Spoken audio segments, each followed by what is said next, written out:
juta cara untuk menghasilkan $1 juta dan inilah cara Bill Gates melakukannya. Selamat datang di Alux. Sekarang, pertama-tama, Anda perlu fokus pada kekuatan umpan balik. Dalam salah satu surat tahunannya, Bill Gates berkata, Anda dapat mencapai kemajuan yang luar biasa jika Anda menetapkan tujuan yang jelas dan menemukan ukuran yang akan mendorong kemajuan menuju tujuan tersebut dalam umpan balik yang serupa dengan yang dijelaskan Rosen. Sentimen ini merangkum bagaimana ia mampu menggunakan data dan metrik untuk tidak hanya membangun Microsoft, tetapi juga mengatasi tantangan global melalui Bill and Melinda Gates Foundation. Umpan balik sangat penting dalam konteks pembangunan kekayaan dan keuangan pribadi karena beberapa alasan. Sebagai permulaan, apa yang diukur akan dikelola. Melacak pendapatan, pengeluaran, dan investasi Anda adalah langkah pertama untuk memahami kesehatan keuangan Anda. Setelah Anda memiliki data ini, Anda dapat menetapkan tujuan keuangan yang jelas, baik itu melunasi utang, menabung untuk masa pensiun, atau mencapai pengembalian investasi tertentu. Langkah selanjutnya adalah mengambil tindakan dan melacak hasilnya, menyelesaikan umpan balik. Misalnya, jika Anda seorang investor, ini mungkin melibatkan pelacakan kinerja portofolio Anda terhadap tujuan investasi Anda. Jika Anda seorang wirausahawan, ini bisa berarti mengevaluasi pendapatan triwulanan untuk menyesuaikan strategi bisnis Anda. Namun, umpan balik bukan hanya tentang angka. Umpan balik juga tentang pertumbuhan pribadi. Meminta umpan balik dari mentor, rekan kerja, dan bahkan karyawan dapat memberi Anda wawasan yang tidak akan Anda dapatkan jika tidak demikian. Gates sendiri dikenal karena secara aktif mencari kritik sebagai cara untuk meningkatkan dan mengulang. Ia percaya bahwa mengetahui kesalahan Anda adalah satu-satunya cara untuk fokus pada cara melakukannya dengan benar. Mentalitas ini juga berlaku untuk mengelola keuangan pribadi. Misalnya, jika Anda terus-menerus gagal memenuhi tujuan tabungan bulanan, umpan balik yang jujur dari seseorang yang Anda percaya dapat membantu menunjukkan mengapa hal itu terjadi dan apa yang dapat Anda lakukan untuk mengatasinya. Umpan balik juga mendorong kemampuan beradaptasi. Lanskap keuangan berubah terus-menerus, dipengaruhi oleh kondisi ekonomi, kemajuan teknologi, dan perubahan legislatif. Meninjau metrik keuangan Anda secara berkala memungkinkan Anda menyesuaikan strategi sesuai kebutuhan, menjaga kekayaan Anda, dan meningkatkan potensi penghasilan Anda. Dalam jangka panjang, Bill Gates tidak menjadi raksasa seperti sekarang dalam semalam. Perjalanannya dari seorang dropout dari Harvard hingga menjadi salah satu pendiri Microsoft adalah kisah tentang ketahanan, kecerdikan, dan fokus jangka panjang. Gates sering menyebutkan bahwa kesuksesan dalam semalam sebagian besar hanyalah mitos dan pencapaian nyata membutuhkan perspektif jangka panjang. Dalam konteks keuangan pribadi dan pembangunan kekayaan, prinsip bersiap untuk jangka panjang seringkali diremehkan tetapi sangat penting. Daya tarik kekayaan cepat, baik melalui pasar saham, real estate, atau usaha rintisan, seringkali mengalihkan perhatian orang dari dasar-dasar pertumbuhan bertahap yang stabil. Fokus Gates pada jangka panjang memungkinkan kita untuk melihat pentingnya kesabaran dalam proses akumulasi kekayaan. Bagi kebanyakan orang, kekayaan terakumulasi bukan melalui rejeki nomplok yang tiba-tiba, tetapi melalui tabungan yang disiplin, investasi yang cerdas, dan kemajuan bertahap selama bertahun-tahun atau bahkan puluhan tahun. Selain itu, fokus jangka panjang bukan hanya tentang kesabaran, tetapi juga tentang kesiapan dan ketahanan. Pasar keuangan bisa bergejolak, bisnis bisa mengalami penurunan, dan kehidupan pribadi bisa memberikan kejutan yang memengaruhi keuangan seseorang. Bersiap untuk jangka panjang melibatkan strategi keuangan komprehensif yang mencakup dana darurat, investasi yang terdiversifikasi, dan rencana pengelolaan utang yang masuk akal. Artinya, tidak menaruh semua telur Anda dalam satu keranjang, dan mengetahui kapan harus memotong kerugian Anda. Pendekatan Bill Gates terhadap filantropi juga mencerminkan prinsip ini. Yayasan Bill dan Melinda Gates menghadapi tantangan global yang membutuhkan komitmen jangka panjang seperti memberantas polio atau meningkatkan sistem pendidikan. Mereka menyadari bahwa perubahan substansial membutuhkan waktu, upaya yang konsisten, dan visi yang stabil. Perjalanan keuangan Anda tidak berbeda. Anda mungkin mengalami kemunduran, tetapi jika Anda memiliki perspektif jangka panjang, ini menjadi hambatan kecil daripada rintangan yang tidak dapat diatasi. Dan terakhir, ini tentang bertahan pada jalur yang benar. Di dunia yang terobsesi dengan tren viral dan skema keuangan yang cepat, berpegang pada rencana keuangan yang dipikirkan dengan matang dapat menjadi keunggulan kompetitif. Waktu adalah salah satu aset paling berharga dalam hal bunga majemuk. Dan semakin cepat Anda mulai berpikir jangka panjang, semakin besar kekayaan Anda akan tumbuh. Ciptakan nilai untuk membangun kekayaan. Bill Gates sering menekankan pentingnya menciptakan nilai sebagai jalan untuk membangun kekayaan yang substansial. Ia tidak hanya menjual perangkat lunak, ia menawarkan solusi yang secara dramatis meningkatkan produktivitas, komunikasi. Lowongan data analis kok banyak banget ya? Kok bisa? Data analis itu apa ya? Kurang lebih, job desk data analis adalah menganalisis data menjadi laporan untuk keperluan strategi bisnis. Kenapa lowongannya bisa banyak? Karena selalu dicari perusahaan, tapi sumber dayanya dikit. Justru ini peluang buat kalian.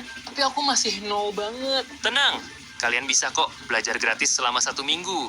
Dan pastinya diajar praktisi sampai paham. Gratis loh, gratis. Nggak percaya? Coba aja daftar, cek website kita ya.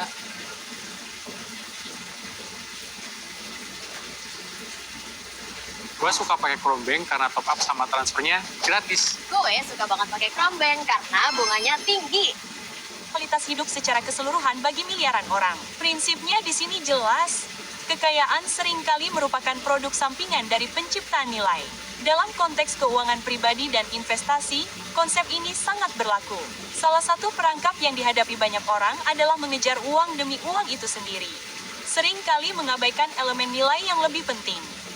Baik di pasar kerja, dalam bisnis, atau dalam investasi, fokusnya seharusnya tidak hanya pada keuntungan yang bisa Anda dapatkan, tetapi nilai apa yang bisa Anda berikan.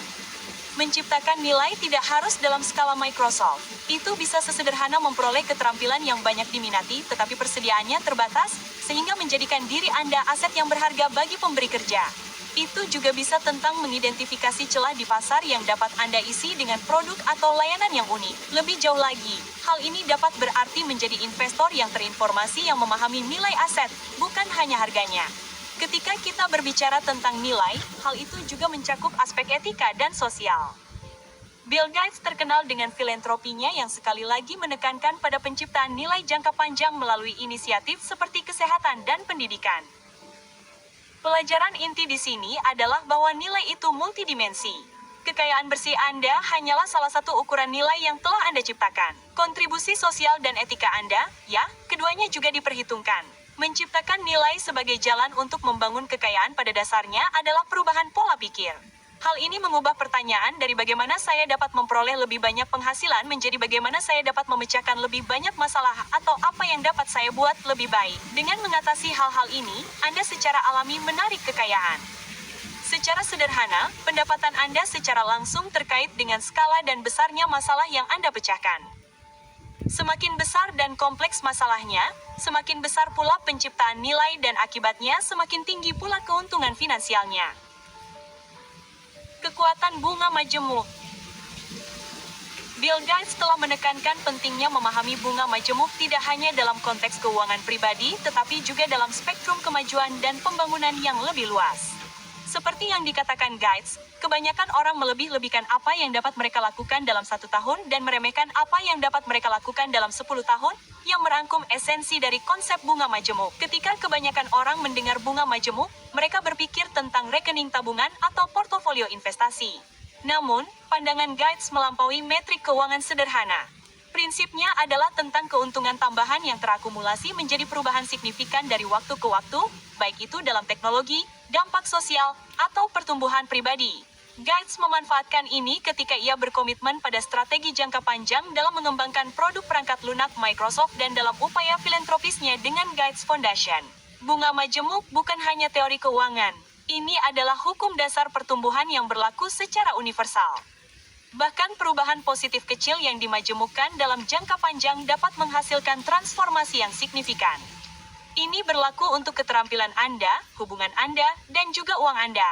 Misalnya, jika Anda menginvestasikan $10.000 dengan pengembalian tahunan sebesar 7%, Anda tidak hanya menghasilkan 7% dari jumlah awal setiap tahun. Anda menghasilkan 7% dari total baru, yang mencakup 7% tahun lalu. Selama 30 tahun, Anda akan mendapatkan lebih dari $76.000 tanpa harus menyuntikkan uang lagi. Sekarang, bayangkan menerapkannya tidak hanya pada uang, tetapi juga pada keterampilan atau kontribusi sosial Anda. Namun di sisi lain, bunga majemuk dapat merugikan Anda, terutama dalam bentuk utang. Sama seperti keuntungan yang bertambah, begitu pula kerugian dan utang. Sifat ganda ini membuat pemahaman tentang bunga majemuk menjadi penting bagi siapapun yang ingin menumbuhkan kekayaan mereka secara berkelanjutan. Menerapkan prinsip bunga majemuk dalam hidup Anda tidak memerlukan perubahan radikal, tetapi peningkatan bertahap yang konsisten. Berinvestasilah dengan bijak, kembangkan keterampilan sedikit demi sedikit, dan buatlah pilihan-pilihan kecil yang positif, lalu beri waktu agar keterampilan tersebut berkembang. Dunia seringkali memberi penghargaan yang signifikan bagi mereka yang dapat memainkan permainan jangka panjang, dengan sabar mengumpulkan keuntungan yang bertambah menjadi manfaat yang luar biasa dalam jangka panjang. Memahami dan memanfaatkan bunga majemuk dapat secara dramatis mengubah arah kehidupan finansial Anda dan berkontribusi secara berarti terhadap kesuksesan Anda secara keseluruhan. Seperti halnya banyak bentuk pertumbuhan eksponensial, keuntungannya mungkin tampak minimal dalam jangka pendek, tetapi dapat mengubah hidup dalam jangka panjang. Anggaplah kegagalan sebagai kesempatan belajar. Bill Gates, meskipun sukses besar, tidak pernah malu membicarakan kegagalannya. Ia sering dikutip mengatakan, tidak apa-apa merayakan kesuksesan, tetapi lebih penting untuk memperhatikan pelajaran dari kegagalan. Karena lihat, Gates tidak menjadi sukses dalam semalam. Ia mengalami banyak kemunduran, termasuk usaha bisnis pertamanya yang gagal, Trafo Data, yang bertujuan untuk memproses dan menganalisis data dari rekaman lalu lintas. Dalam masyarakat kita yang berfokus pada kesuksesan, kegagalan seringkali dilihat sebagai sumber rasa malu, sesuatu yang harus dihindari dengan cara apapun. Namun, Gates memandang kegagalan sebagai guru yang tak ternilai, batu loncatan penting di jalan menuju kesuksesan. Menurutnya, kegagalan memberikan semacam umpan balik yang penting untuk penyempurnaan dan peningkatan. Dengan memahami apa yang salah, Anda memperoleh wawasan yang dibutuhkan untuk menghindari kesalahan yang sama, sehingga meningkatkan peluang Anda untuk sukses di masa mendatang. Pendekatan terhadap kegagalan ini tidak hanya berlaku di dunia bisnis, tetapi juga dalam keuangan pribadi. Banyak orang takut berinvestasi karena takut kehilangan uang. Dan meskipun rasa takut itu dapat dimengerti, hal itu juga membatasi. Tanpa mengambil risiko yang diperhitungkan, uang Anda tidak akan tumbuh. Gates menyarankan bahwa kuncinya adalah belajar dari kemunduran finansial. Apakah investasi Anda gagal? Periksa mengapa hal itu terjadi. Mungkin Anda tidak cukup melakukan diversifikasi atau mungkin Anda langsung mengikuti informasi penting tanpa melakukan riset. Apapun alasannya, pelajaran yang dipetik merupakan aset tersendiri. Selain itu, perspektif Gates tentang kegagalan mendasari pentingnya ketahanan dan kemampuan beradaptasi, sifat-sifat yang sangat berharga di dunia modern yang berubah dengan cepat. Sifat-sifat ini dapat membantu Anda menavigasi arus dan perubahan pasar keuangan yang tidak dapat diprediksi, transisi karir, dan kehidupan secara umum. Gates juga menekankan bahwa kegagalan tidak boleh diromantisasi. Itu bukanlah lencana kehormatan atau hak untuk melewati masa sulit. Itu adalah mekanisme umpan balik. Buku ini menyediakan data yang dibutuhkan untuk menilai ulang, mengkalibrasi ulang, dan jika perlu, memulai kembali dengan pendekatan. Download aplikasi GoPay, selalu gratis top up dan tarik tunai di Alfamart dan Indomaret. Top up saldo kena biaya ya? Iya kak, tarik tunai juga. Ulang, dan jika perlu, memulai kembali dengan pendekatan baru yang meningkatkan kemungkinan keberhasilan Anda. Jadi, lain kali Anda menghadapi kemunduran finansial atau tantangan hidup, jangan biarkan rasa takut akan kegagalan melumpuhkan Anda. Sebaliknya, anggaplah itu sebagai batu loncatan yang merupakan bagian integral dari perjalanan hidup, termasuk kemakmuran finansial. Lagi pula, seperti yang dikatakan Gates, pelanggan Anda yang paling tidak bahagia adalah sumber pembelajaran terbesar Anda. Berpikirlah jangka panjang, rencanakan jangka pendek. Pendekatan Bill Gates terhadap kehidupan dan bisnis memberikan pelajaran penting dalam penjajaran berpikir jangka panjang sambil merencanakan jangka pendek. Interaksi antara kedua perspektif ini seringkali menjadi ciri khas kesuksesan yang berkelanjutan. Namun, rahasianya tidak hanya terletak pada keseimbangan keduanya, tetapi juga pada pemahaman bahwa yang satu melengkapi yang lain. Berpikir jangka panjang atau memiliki cakrawala yang luas, seperti yang Anda katakan, adalah bintang utara Anda. Itulah tujuan utama Anda yang memandu tindakan, keputusan, dan aspirasi Anda. Disinilah Anda memberikan kebebasan imajinasi untuk bermimpi besar tentang jenis kehidupan yang Anda inginkan, warisan yang ingin Anda tinggalkan, atau perubahan sosial yang ingin Anda ciptakan. Namun, visi yang muluk-muluk bisa menjadi sangat membebani atau tampak tidak mungkin tercapai jika tidak dipecah menjadi langkah-langkah yang dapat ditindaklanjuti. Disinilah perencanaan jangka pendek berperan. Tugas-tugas mendesak, tugas harian, dan tujuan triwulanan adalah batu loncatan Anda menuju visi besar itu. Perencanaan jangka pendek membantu Anda tetap membumi. Perencanaan ini memastikan bahwa saat kepala Anda melayang di awan, kaki Anda tetap menapak dengan kuat di tanah, melangkah selangkah demi selangkah menuju tujuan jangka panjang Anda. Dan hubungan antara keduanya seperti lingkaran umpan balik itu sendiri. Visi jangka panjang Anda menginformasikan rencana jangka pendek Anda. Dan saat Anda menjalankan rencana jangka pendek ini, Anda memperoleh wawasan yang dapat menyempurnakan atau bahkan mendefinisikan ulang visi jangka panjang Anda. Dualitas inilah yang membuat Anda tetap lincah dan adaptif. Anda terus belajar, mengulangi, dan mungkin yang terpenting, bertindak. Misalnya, katakanlah visi jangka panjang Anda adalah menjadi penulis terkenal yang memberi dampak pada jutaan kehidupan. Langkah jangka pendek mungkin melibatkan menulis setiap hari, membaca secara ekstensif untuk mengasah keterampilan Anda, dan membangun jaringan dengan penerbit dan penulis lain. Setiap buku yang Anda terbitkan, setiap ulasan yang Anda terima, dan setiap surat penggemar yang masuk ke kotak surat Anda menjadi tonggak sejarah dan kesempatan belajar. Semua itu dapat menginformasikan dan membentuk langkah selanjutnya yang Anda ambil tanpa melupakan tujuan utama Anda. Intinya di sini jelas. Cakrawala besar Anda harus cukup berani untuk menginspirasi, tetapi tidak cukup menakutkan sehingga melumpuhkan tindakan. Dengan tetap membumi di masa kini, berfokus pada apa yang dapat Anda lakukan hari ini, minggu ini, atau bulan ini, Anda sedang meletakkan trotoar dan jalan di depan yang membawa Anda ke aspirasi jangka panjang Anda. Anda sedang membangun jembatan antara masa kini dan masa depan Anda.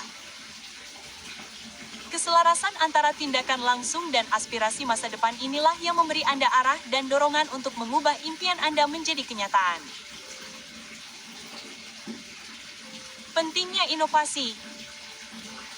Karya Guides menjadi bukti nyata bahwa inovasi bukan hanya tentang teknologi baru atau perusahaan rintisan yang disruptif. Inovasi adalah pendekatan holistik yang mencakup setiap aspek kehidupan dalam bisnis. Coba pikirkan seperti ini, hanya karena sesuatu berhasil dengan cara tertentu di masa lalu, bukan berarti itu adalah cara yang tepat untuk melakukannya. Dan ini berlaku untuk semuanya. Misalnya, di masa lalu, bersekolah di sekolah yang bagus dan mendapatkan pekerjaan yang bagus adalah cara untuk mengamankan masa depan Anda, baik secara profesional maupun pribadi. Namun, sekarang sudah tidak sama lagi. Namun, kebanyakan orang masih berpegang teguh pada gagasan ini karena mereka tidak ingin dianggap sebagai orang yang berbeda. Sebagai seseorang yang telah menyimpang terlalu jauh dari jalur yang biasa, rasanya seperti posisi yang berbahaya untuk menempatkan diri Anda di sana. Namun, bagi Guides, itulah posisi yang perlu Anda anut. Karena di matanya, Anda bukanlah orang yang berbeda. Anda adalah seorang inovator. Intinya, inovasi adalah kendaraan Anda untuk menentang keterbatasan, melampaui ekspektasi, dan mengubah visi terbesar Anda menjadi hasil yang nyata. Dengan berani menantang status quo, Anda tidak hanya berpartisipasi dalam kemajuan pribadi atau profesional. Anda berkontribusi pada kemajuan masyarakat. Kesediaan Anda untuk menemukan cara yang lebih baik dalam melakukan sesuatu dapat menjadi preseden yang menginspirasi orang lain untuk melakukan hal yang sama, menciptakan efek riak berupa perubahan positif yang dapat melampaui apapun yang awalnya Anda bayangkan. Belajar itu mendasar. Bill Gates dikenal sebagai pembaca yang rakus. Ia percaya bahwa salah satu elemen kunci menuju kesuksesan adalah keinginan yang tak terpuaskan untuk belajar. Dan salah satu cara paling efektif untuk memuaskan keinginan itu adalah melalui membaca. Namun, membaca bukan sekadar membaca materi apapun. Ini tentang memilih dengan cermat karya yang menantang pemikiran Anda, memperluas wawasan Anda, dan memberi Anda kerangka kerja baru untuk mendekati masalah. Jadi, mengapa bentuk pembelajaran ini begitu ampuh? Salah satu alasannya mungkin karena kedalaman pemahaman dan perenungan yang dimungkinkan oleh membaca. Tidak seperti potongan informasi yang cepat dicerna yang sering kita dapatkan di media sosial atau outlet berita, buku biasanya memberikan pandangan yang lebih komprehensif tentang suatu subjek, memungkinkan nuansa dan kompleksitas yang tidak Anda dapatkan di tempat lain. Dan pemahaman yang mendalam ini dapat menjadi kunci menuju inovasi sejati karena memungkinkan Anda mempertanyakan norma-norma yang ada secara efektif, sehingga menantang status quo. Seperti yang ditekankan pada poin sebelumnya, dalam gambaran besar, membaca adalah tiket Anda menuju perjalanan tanpa batasan fisik. Ini adalah undangan untuk menjelajahi dunia, budaya, filosofi, dan sains yang mungkin tidak akan Anda temui sebelumnya. Dalam kata-kata Bill Gates, ini adalah cara Anda mengunduh pengetahuan langsung dari materi sumber. Saat Anda terlibat dalam upaya ini, ingatlah bahwa tujuan Anda bukan hanya untuk mengumpulkan fakta, tetapi untuk memperkaya pemikiran Anda, meningkatkan penilaian Anda, dan pada akhirnya menjalani kehidupan yang memuaskan dan berkontribusi pada komunitas yang lebih luas. Dengan mencurahkan waktu untuk membaca dan mendidik diri sendiri secara terus-menerus, Anda meletakkan rel untuk perjalanan menuju pemahaman yang komprehensif dan pengambilan keputusan yang tepat. Anda tidak hanya menambah tahun dalam hidup Anda, tetapi Anda juga menambah kehidupan dalam tahun-tahun Anda, menjadikan setiap momen sebagai peluang untuk pertumbuhan dan transformasi.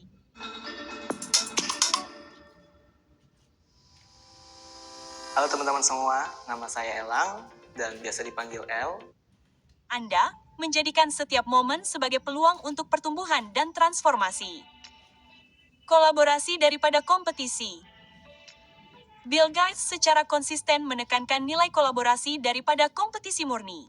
Perspektif yang menyoroti pentingnya menjaga pendekatan yang seimbang untuk mencapai tujuan berskala besar. Gates sangat yakin bahwa saat Anda menetapkan tujuan jangka panjang yang ambisius, aspek penting untuk tetap membumi terletak pada pengakuan bahwa Anda tidak dapat melakukannya sendiri. Anda adalah bagian dari ekosistem yang lebih besar yang tidak hanya mencakup pesaing Anda tetapi juga kolaborator, mentor, rekan, dan pemangku kepentingan lainnya. Dalam lingkungan konvensional, orang sering memandang kesuksesan sebagai permainan zero-sum di mana keuntungan satu orang mengharuskan kerugian orang lain. Dan perspektif ini, meskipun terkadang efektif dalam jangka pendek, bisa sangat membatasi. Gates menyarankan bahwa membina budaya kolaborasi memungkinkan bentuk kesuksesan yang lebih luas dan berkelanjutan baik bagi individu maupun organisasi. Kuncinya adalah menantang status quo, tidak hanya dengan berinovasi secara terpisah, tetapi dengan mengundang berbagai perspektif ke dalam kelompok, menggabungkan kekuatan untuk mencapai tujuan bersama. Jadi, mengapa kolaborasi begitu penting? Pertama, kolaborasi memungkinkan Anda memanfaatkan kecerdasan kolektif, mempercepat inovasi. Ketika pikiran bersatu, solusi untuk masalah yang kompleks muncul lebih cepat, membina lingkungan tempat perbaikan berkelanjutan menjadi norma. Nah, ini sangat kontras dengan model kompetitif yang menggunakan sumber daya untuk mengungguli satu sama lain, yang seringkali menyebabkan duplikasi upaya dan pemborosan bakat dan waktu yang bervariasi. Kedua, kolaborasi meningkatkan kesejahteraan emosional dan psikologis Anda, menyediakan semacam jaring pengaman. Dalam lingkungan yang kompetitif, kegagalan seringkali distigmatisasi, yang menyebabkan rasa takut dan penghindaran risiko. Namun, dalam lingkungan kolaboratif, kegagalan menjadi peluang untuk belajar dengan tanggung jawab bersama dan lebih sedikit saling menyalahkan.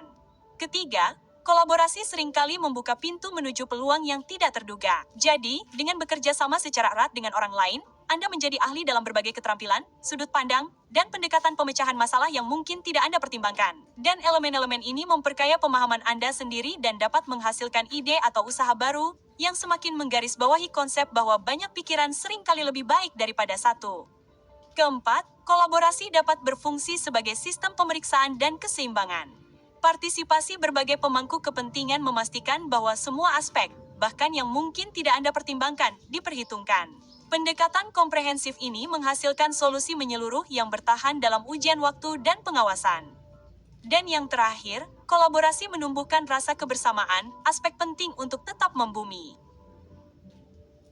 Dengan menyadari bahwa kesuksesan Anda terkait dengan kesuksesan orang lain, Anda beralih dari mentalitas saya menjadi mentalitas kita. Dan perubahan ini bukan hanya semantik, ini adalah pendekatan transformatif terhadap pekerjaan dan kehidupan yang membuat perjalanan untuk mencapai tujuan yang paling ambisius sekalipun menjadi pengalaman yang memuaskan. Dan yang terakhir, peran keberuntungan. Bill Gates adalah nama yang identik dengan kecemerlangan kewirausahaan dan inovasi yang inovatif. Namun, ia sendiri mengakui peran keberuntungan dalam perjalanannya. Nah, ini seringkali menjadi faktor yang diabaikan dalam narasi kesuksesan, dan penting untuk mengenali tempatnya saat membahas penciptaan kekayaan dan kepemimpinan bisnis. Sederhananya, keberuntungan dalam konteks ini bukan hanya tentang peluang acak. Ini juga tentang waktu dan keselarasan keadaan yang membuka jalan bagi peluang yang baik. Gates, ia beruntung dilahirkan di waktu dan tempat di mana ia memiliki akses ke komputer sejak usia dini ketika ia masih muda dan komputer masih muda.